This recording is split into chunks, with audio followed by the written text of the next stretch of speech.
75 दिवसात स्वतःला बदलायचं आहे, ते पण घरातल्या घरात आणि एकही महागडं उपकरण न वापरता.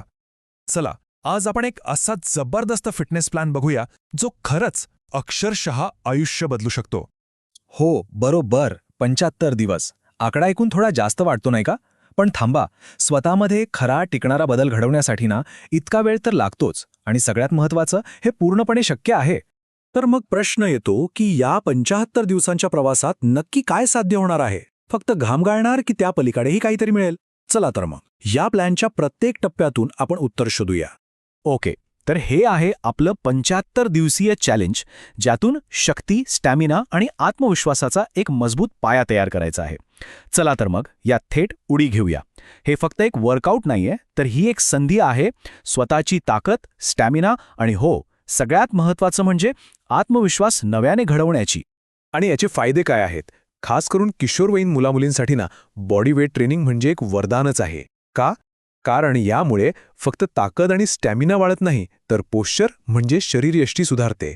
आणि हो, एक गंमत म्हणजे जेव्हा पाठीचा कणा सरळ राहतो आणि शरीर लवचिक होतं, तेव्हा नैसर्गिकरित्या उंच दिसायलाही मदत होते. किती छान आहे ना हे? ठीक आहे, प्लॅन तर ठरला, पण त्याची रचना कशी असणार?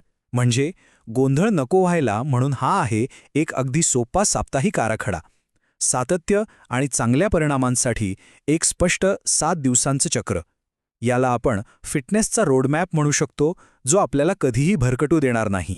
इथे बघा, प्रत्येक दिवसाचा फोकस वेगळा ठेवलाय. म्हणजे शरीराच्या वेगवेगळ्या भागांना व्यायाम, जसं की अप्पर बॉडी, मग पाय, स्टॅमिनासाठी एक खास दिवस आणि सगळ्यात महत्त्वाचं आरामासाठी सुद्धा एक दिवस. ह्यामुळे काय होतं, शरीर मजबूत तर होतंच, पण त्याला रिकव्हर व्हायला म्हणजे पूर्ववत व्हायलाही पूर्ण वेळ मिळतो. आणि खरं सांगायचं तर हेच आहे यशस्वी होण्याचं खरं रहस्य. चला, आराखडा तर बघितला, पण खरा खेळ तर व्यायामांमध्ये आहे, बरोबर? तर मग बघूया की प्रत्येक दिवसाच्या वर्कआउटमध्ये नक्की काय काय दडलंय. ओके, तर सुरुवात करूया दिवस 1 आणि 4 पासून. अपर बॉडी स्ट्रेंथ म्हणजे शरीराचा वरचा भाग आणि पोटाचे स्नायू यांना मजबूत बनवण्यासाठी तयार होऊया. बघा, पुशअप्स, चेअर डिप्स हे सगळे व्यायाम छाती, खांदे आणि हातांना एकदम मजबूत बनवतात. आणि एक गोष्ट लक्षात ठेवायची, प्रत्येक सेटनंतर 30 ते 40 सेकंदांची विश्रांती घ्यायचीच आहे. ही विश्रांती स्नायूंना पुन्हा तयार होण्यासाठी खूप खूप महत्त्वाची असते. आता वळूया पायांच्या व्यायामाकडे. आणि इथे एक इंटरेस्टिंग गोष्ट आहे. आपण आठवड्यातून 2दा लेग डे करणार आहोत, पण दोन्ही दिवस सारखे नाहीत. दिवस 2 हा आहे पायांच्या ताकदीसोबत शरीरयष्टी सुधारण्यावर, तर दिवस 5 मध्ये आपण पायांसोबतच पोटाच्या स्नायूंना म्हणजे कोरला मजबूत करणार आहोत. मस्त आहे ना हे?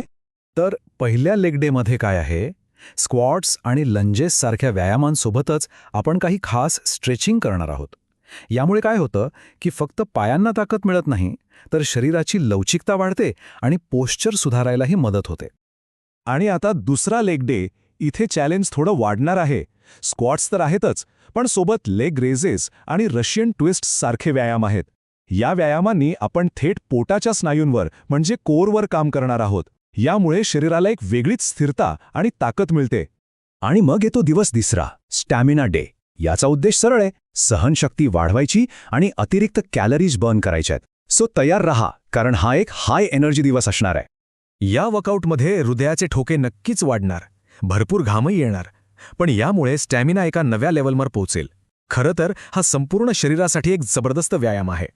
आणि आता येतोय 6वा दिवस, फुल बॉडी वर्कआउट. म्हणजे विश्रांतीच्या दिवसाआधी हा एक शेवटचा दणका आहे, ज्यात आपण शरीराच्या सगळ्या भागांना एकत्र व्यायाम देणार आहोत. यात बघा, पुशअप्स आणि स्क्वॉट्स सारखे कंपाऊंड व्यायाम आहेत. कंपाऊंड म्हणजे काय, तर कमी वेळात जास्त फायदा, कारण हे व्यायाम एकाच वेळी अनेक स्नायूंना कामाला लावतात. आणि हो, आठवड्याच्या शेवटी पोश्चरसाठी स्ट्रेचिंग करायला अजिबात विसरायचं नाही. पण थांबा, गोष्ट फक्त व्यायामावर संपत नाही. खरे आणि टिकणारे परिणाम हवे असतील ना, तर वर्कआउटच्या पलीकडे जाऊन काही सवयी लावणं खूप गरजेचं आहे. चला बघूया त्या कोणत्या आहेत. आणि या सवयी खूप महत्त्वाच्या आहेत. खास करून 17-18 वर्षांच्या आसपासच्या वयात या सवयी व्यायामापेक्षाही जास्त महत्त्वाच्या आहेत असं म्हणायला हरकत नाही. कारण बघा, पुरेशी झोप घेतली तरच स्नायूंची वाढ होते. प्रोटीनयुक्त आहार घेतला तरच शरीराला ताकद मिळते. त्यामुळे या सवयींकडे दुर्लक्ष करून अजिबात चालणार नाही. तर मग या सगळ्या 75 दिवसांच्या मेहनतीचं फळ नक्की काय मिळणार आहे? जर सातत्य ठेवलं तर कोणते अविश्वसनीय बदल दिसू शकतात? चला त्यावर एक नजर टाकूया. हे बघा, 75 दिवसांच्या सातत्यपूर्ण प्रयत्नांनंतर हे बदल नक्कीच दिसू शकतात. हात आणि छाती अधिक मजबूत होतील, स्टॅमिना वाढलेला जाणवेल आणि हो, स्नायू अधिक स्पष्ट दिसू लागतील, ज्याला आपण टोनिंग म्हणतो.